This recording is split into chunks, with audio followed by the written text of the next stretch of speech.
Okay, well मित्रों, नमस्ते, सुबह, सत श्री अकाल। तो अपने सर्विस कॉस्टिंग पे थे, इलस्ट्रेशन 9 तक कंप्लीट कर लिए थे। आज के सेशन में पूरा इलस्ट्रेशन जितने भी है सब कंप्लीट कर लेंगे और नेक्स्ट सेशन में जितने भी प्रैक्टिकल प्रॉब्लम्स है उसको कंप्लीट करके अपने सर्विस कॉस्टिंग को वाइंड अप कर लेंगे। तो ठीक है, नेक्स्ट सेशन भी अपना ज़्यादा टाइम लेगा नहीं और ये सेशन भी छोटा सा ही होने वाला है। तो चलते हैं इलस्ट्रेशन की तरफ। Okay, illustration 10।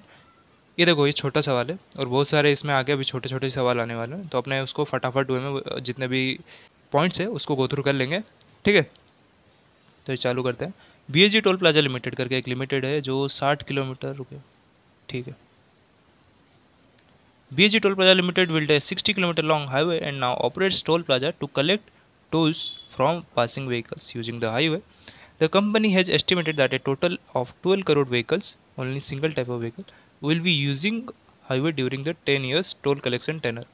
ठीक है, तो अपना BSG टोल प्लाजा लिमिटेड करके एक कंपनी है जो कि 60 किलोमीटर हाईवे बना रही है और जो 10 साल के अंदर 12 करोड़ गाड़ियाँ आने वाली है, व्हीकल्स आने वाले, उनसे टोल्स कलेक्ट करेगी। ठीक है, इतना क्लियर हो गया। बहुत सारे खर्चे दे दिए अपने को, बस ये सवाल में यही है कि इसको मल्टीप्लाई करके अच्छे से लिख देना तो अपना काम खत्म हो जाएगा। Electricity, telephone maintenance cost 30 lakh rupees. Monthly depreciation दे दिया अपने को, depreciation and amortisation 1.5 crore. Further the company needs 25% of profit forward for total cost to cover interest and other cost. ठीक है, यानी इस सवाल के हिसाब से भी अपना गवर्नमेंट प्रॉफिट नहीं चाहती। ठीक है। ठीक ठीक है। रिक्वायर्ड क्या है अपने को? Cost per kilometre per month and the toll rate पर व्हीकल। अपने को दो चीज़ चाहिए कि पर किलोमीटर कितना खर्चा हुआ हाईवे में और पर व्हीकल अपने को कितना रेट लगाना पड़ेगा। देखो फर्स्ट वन, इसको निकालने के लिए अपने क्या करेंगे, जितने भी टोटल कॉस्ट होंगे उससे 60 किलोमीटर है ना, उससे डिवाइड कर देंगे। ठीक है, और टोल रेट के लिए जितनी भी गाड़ियाँ हैं उसको cost plus profit, cost plus profit and जितने भी व्हीकल्स पास होंगे मंथ ऑफ अप्रैल उसको लिख देंगे। ठीक है, तो अपने को जितना भी कॉस्ट लगेगा वो पता चल जाएगा। देखो नीचे देखो, देखो जितने भी कॉस्ट अपने लिख दिए। इलेक्ट्रिसिटी, टेलीफोन, मेंटेनेंस, ये टोटल कॉस्ट हुआ अपना ऑपरेटिंग में, और ये फिक्स कॉस्ट डिप्रिसिएशन वाला। अपने को टोटल कॉस्ट पर किलोमीटर इतना पड़ गया और जो टोल रेट पर व्हीकल है ये अपना टोटल कॉस्ट, ये 25% इसका profit over than total cost. और जो 10 lakh vehicle month of April में जा रहे हैं, जैसे कि 12 करोड़ 10 ईयर में जा रहे थे, 1.2 करोड़ पर ईयर जाएंगे और पर मंथ 10 लाख व्हीकल्स जाएंगे, उसको करेंगे तो अपने को मिल जाएगा 24.35 रुपीज़। ठीक है, जो कि हम पर व्हीकल से चार्ज करेंगे। तो ये ख़त्म, अभी नेक्स्ट इलस्ट्रेशन में चलते हैं। तो इलस्ट्रेशन 11, इसको इम्पोर्टेंट मार्क कर लेना, ये थोड़ा लेंदी क्वेश्चन है मगर जो है ठीक है। AD higher secondary school AHSS जो कि ऑफर करता है 11 and 12th standard in their streams arts, commerce and science. HS run higher secondary classes along with primary and secondary classes, but the accounting purpose it treats higher secondary as a separate responsibility center। ठीक है, यानी अपने AHSS करके जो higher secondary school है वो 11th and 12th के साथ हायर एंड सेकेंडरी स्कूल को भी ऑफर करता है, जिसको अपने अलग अलग सेपरेट रखते हैं इन अकाउंटिंग पर्पस। ठीक है, the managing committee of the school wants to revise its fee structure for higher secondary students. The accountant of school provided the following details. तो ठीक है, अपना अभी सॉल्यूशन की तरफ चलते हैं। तो अपने को इधर बहुत सारे एक्सपेंस दे दिया है जो कि हायर सेकेंडरी, प्राइमरी, सेकेंडरी जितने भी है वो सब मिला के हैं, और ये अदर इन्फॉर्मेशन में अपने को क्या दिया, नंबर ऑफ स्टूडेंट दे दिया है, लैब कंजम्पशन दे दिया, नंबर ऑफ एग्जामिनेशन दे दिया, लाइब्रेरी का जितने भी हावर्स है उसका दे दिया, प्रिंसिपल जो हावर्स डिस्ट्रीब्यूट करता है, और पर क्लास पर स्ट्रीम में कितने सर या टीचर है, फैकल्टी है, वो सभी अपने को बता दिया। ठीक है, तो अपने को दूसरा क्या दिया, one teacher who teach economy for arts stream student also teach commerce student. ठीक है, एक इकोनॉमिक्स वाला टीचर है जो कि कॉमर्स स्टूडेंट को भी पढ़ाते हैं, जिसमें इनका सालाना क्लासेस कितना रहता है, 1040 क्लासेस। It includes 208 class. ठीक है। यानी 1040 क्लासेस जो उनको सालाना करना पड़ता है इकोनॉमिक्स वाले सर को, वो 208 क्लास कॉमर्स स्टूडेंट को भी देते हैं। अभी तीसरे में क्या दिया है, there is another teacher who teach mathematics for science stream student also teach business mathematics to commerce student. वैसा ही है जैसे इकोनॉमिक्स वाले सर पढ़ाते थे कॉमर्स स्टूडेंट को, इसमें मैथमेटिक्स वाले सर पढ़ाते हैं कॉमर्स स्टूडेंट को math. She takes 1100 classes and it includes 160 classes for commerce student. ठीक है।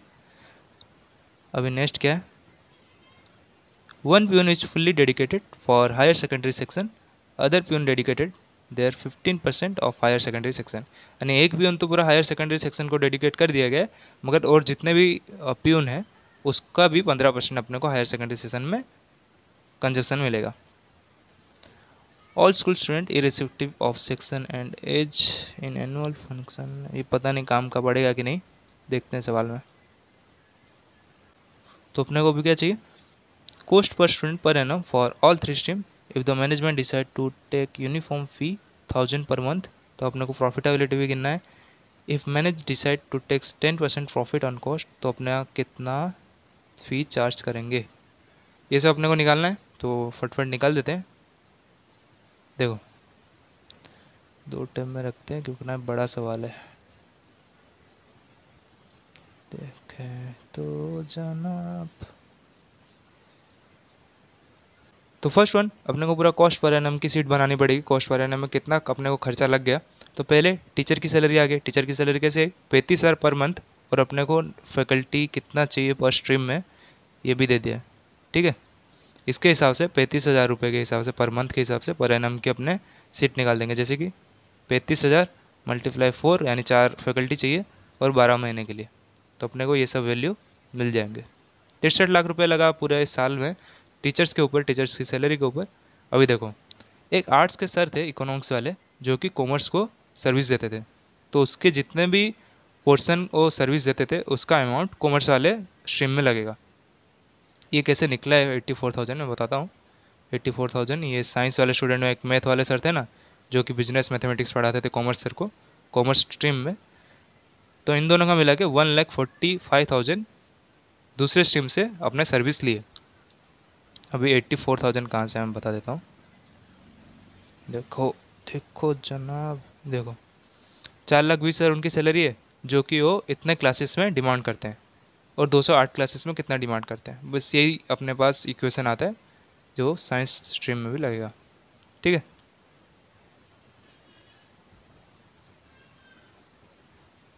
तो आर्ट्स वाले इकोनॉमिक्स सर 1040 क्लासेस लेते हैं, तो 208 क्लासेस पे वो कितना लेंगे, उनकी सैलरी पे अपने इक्वेशन लगा लेंगे तो अपने को पता चल जाएगा। ऐसे ही मैथमेटिक्स वाले सर 1100 क्लासेस लेते हैं जिसमें से 160 क्लासेस वो कॉमर्स को देते हैं, तो सैलरी डिस्ट्रीब्यूशन अपने कर देंगे रेशो के हिसाब से। अभी रेशो का भी बता दूंगा यार। लो 4,20,000 रुपये ये इकोनॉमिक्स वाले सर लेते हैं, उस पर 1040 क्लासेस वो रन करते हैं, तो 208 क्लासेस पे कितना रन करेंगे, तो ये वाला अमाउंट निकल जाएगा। ऐसे ही इनका भी जो भी कितना होगा, इनका साइंस में जितने भी सर हैं, मेरा 4,20,000 रुपये इनका भी, 1100 क्लासेस ये अटेंड करते हैं जिसमें से 160 क्लास वो कॉमर्स वाले को देते हैं, बिजनेस मैथमेटिक्स पढ़ाते हैं। तो ठीक है, अपनों को ये सब वैल्यू कहाँ से आया पता चल गया। अभी नेक्स्ट चलते हैं प्रिंसिपल सैलरी। तो प्रिंसिपल जितना सर्विस देता है सबको, जैसे कि ये रहा, इन सबको अगर जोड़ देंगे तो अपने को 2400 मिलता है। तो 2400 घंटे के हिसाब से इनको कितना मिलता है, 2400 घंटे के हिसाब से 14,40,000। ठीक है, तो 14,40,000 को अगर अपने 2400 से मल्टीप्लाई करेंगे, और जितना क्लास हो सबको दे रहा है, जैसे कि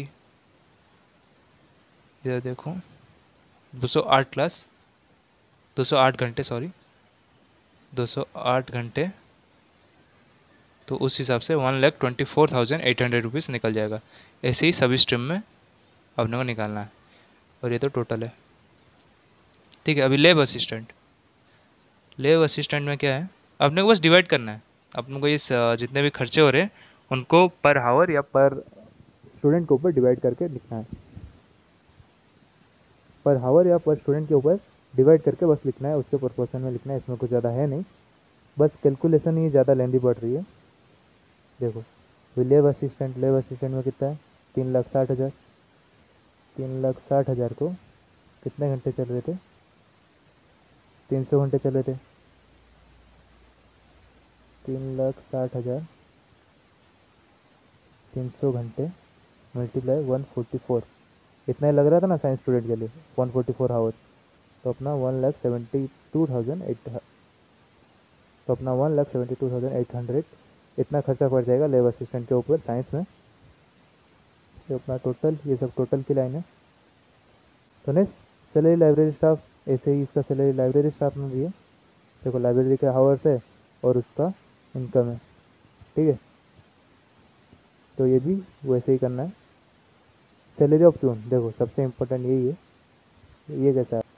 तो अपने को सवाल में क्या बताया था कि एक जो प्यून है, एक प्यून कहाँ का है, एक प्यून जो 10,000 कमाता है, एक मिनट के लिए निकालता है। एक प्यून है जो फुल्ली डेडिकेटेड है, यानी इतना तो खर्चा लगेगा ही हायर सेकेंडरी पे।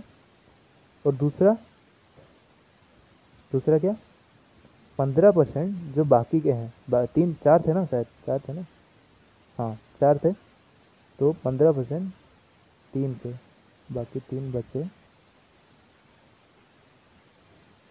15%, क्या कर रहा हूँ मैं, 15% जो 3 उनका, ठीक है। तो इसको अभी डिवाइड कर लेंगे किससे, जितने भी हायर सेकेंडरी में स्टूडेंट्स हैं। कितने हायर सेकेंडरी में स्टूडेंट्स हैं, देखो 120, 360 एंड 180, ठीक है। इसको नहीं गिनना है क्योंकि ना इसका तो अभी कैलकुलेशन पूछा नहीं, अपने को कॉस्ट शीट बनाना नहीं है। तो अभी अपने करेंगे 660 से डिवाइड, हायर स्ट्रीम में इतनी है ना, और ये जो प्यून की सैलरी है वो हायर स्ट्रीम वाले को ही मिलेगी।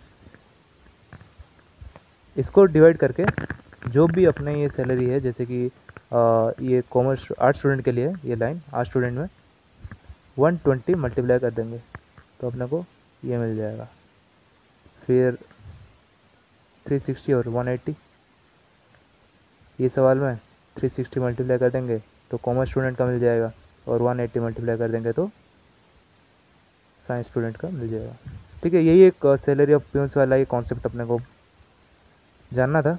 सैलरी टू अदर स्टाफ भी वैसा ही है, नॉर्मल जैसा, यानी स्टूडेंट्स के ऊपर कैलकुलेट होगा।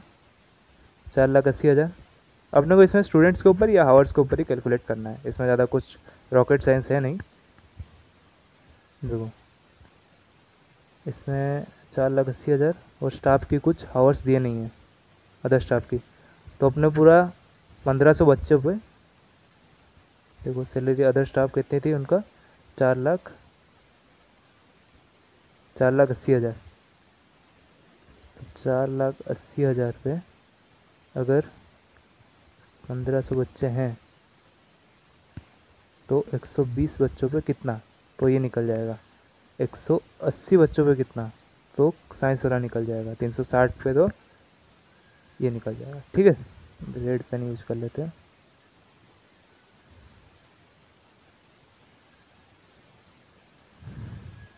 तो एग्जामिनेशन एक्सपेंस में अपने को एक बात ध्यान रखना है, अगर सवाल में अपने को स्पेसिफाई कर दिया गया है कि एग्जामिनेशन के नंबर के ऊपर है तो अपने उस हिसाब से चलेंगे, या फिर अगर कुछ नहीं बताया तो स्टूडेंट के हिसाब से चलेंगे, जैसे कि ये सवाल में स्टूडेंट के हिसाब से चला है, यानी यानी यानी यानी इसका कोई वजूद ही नहीं है। एग्जामिनेशन में 10,80,000 रुपये, तो अपने 10,80,000 को यही इसको ही मान लीजिए, 10,80,000 को 1,500 से डिवाइड कर लेंगे जितने ही बच्चे हैं, और उस रेशो में 120, 180, 360 जितने भी है इन सब में डिस्ट्रीब्यूट कर लेंगे। ये सब कुछ है नहीं, ज़्यादा से ज़्यादा डिस्ट्रीब्यूट वाला खेल है ये सब, 10 बार डिस्ट्रीब्यूट करना है जितने भी खर्चे हैं, तो अपना ये सवाल भी निपट ही जाएगा। तो ठीक है, ये भी वैसे ही करने हैं सब स्टूडेंट के ऊपर, जितने भी 1,500 स्टूडेंट है 120, 360 से डिस्ट्रीब्यूशन करना है, अपने को टोटल कॉस्ट मिल जाएगा। ठीक है, और टोटल कॉस्ट पे अपने को पर स्टूडेंट कितना खर्चा पड़ा, जैसे कि ये अपना टोटल जितने भी स्टूडेंट है हायर सेकेंडरी स्कूल पे, तो अपने को पर स्टूडेंट कितना खर्चा मिला ये पता चल जाएगा। अभी प्रॉफिटेबिलिटी कितनी हुई देखो, ये पता चल गया अपने को, ये कैसे हुआ। अभी प्रॉफिटेबिलिटी कितनी हुई ये देखना है, तो अपने को 12,000 रुपये पर मंथ अपने लेते हैं, पर एनम अपने चार्ज करते हैं स्टूडेंट्स पे, और अपने को इतना खर्चा लग रहा है, तो अपने अगर सम करेंगे, नेट इफेक्ट निकालेंगे, तो अपने को इतना प्रॉफिट और लॉस कैरी करना पड़ेगा। नंबर ऑफ़ स्टूडेंट्स के हिसाब से भी कर दिया। बस अपने को इसमें ज़्यादा खेल खेलना है नहीं, सर्विस कॉस्टिंग भी थोड़ा बहुत ईजी पड़ता है अपने को, फ्री के 10 मार्क्स है। अपने को प्रॉफिट अगर 10% पे चाहिए, तो अपना एक कॉस्ट है जो अभी पूरा कॉस्ट शीट से निकाले ना, ये निकाले, उसका जितने स्टूडेंट्स है इनसे डिवाइड करके ये पर स्टूडेंट अपने को कितना कॉस्ट पड़ा ये पता चल गया आर्ट्स, कॉमर्स और साइंस में। उस पर अपने 10% प्रॉफिट लगाएंगे, तो अपने को इतना चार्ज करना पड़ेगा। ठीक है, उस हिसाब से 12 से डिवाइड कर देंगे तो फीस पर मंथ भी निकल जाएगा। ठीक है, अभी नेक्स्ट इलस्ट्रेशन में चलते हैं। नेक्स्ट इलस्ट्रेशन में क्या दिया है,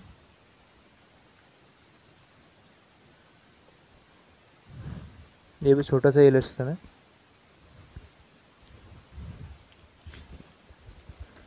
तो इलस्ट्रेशन 12 ये भी छोटा सा है, इसको भी जल्दी से वाइंड अप करते हैं। एक लाइफ का लिमिटेड है जो कि लाइफ इंश्योरेंस प्रोवाइड करती है। Last year launches and new term insurance policy, practical problem सब ऐसे ही दिया। बहुत सारे कॉस्ट दिए अपने को, नंबर ऑफ पॉलिसी दिया है एंड टोटल इंश्योर्ड वैल्यू दिया है। तो अपने को ये 3 चीज़ निकालना है, जैसे कि cost per policy, cost per rupee of insured value, calculate the total cost professional practice cost and pay non activities mainly marketing, sales and operation, IT support function। ठीक है, जितने भी अपने को ये सब खर्चे दिए ना, इन सब को 3 में, जैसे अपने fixed operating and repair maintenance करते हैं ना, इसमें ऐसे डिवाइड कर लेना है। जिसमें आपको पता चल रहा हो कि ये किसके अंडर जाएगा वही लिख देना है, इसमें ज़्यादा कुछ पता चलेगा नहीं। देखो, मार्केटिंग एंड सेल्स में अपने को डेवलपमेंट चाहिए, कॉस्ट ऑफ मार्केटिंग चाहिए, सेल्स सपोर्ट एक्सपेंस चाहिए। ये पता चल रहा है कि जो सेल्स है वो मार्केटिंग एंड सेल्स सपोर्ट में आएगा, कॉस्ट ऑफ मार्केटिंग जो कि मार्केटिंग के अंडर आएगा, पॉलिसी डेवलपमेंट कॉस्ट जो कि मार्केटिंग के अंडर आएगा, ये सब अपने डाल सकते हैं। अभी ऑपरेशन में policy insurance cost, policy servicing cost, ये सब नाम से पता चल रहा है कि ऑपरेशन में आएंगे।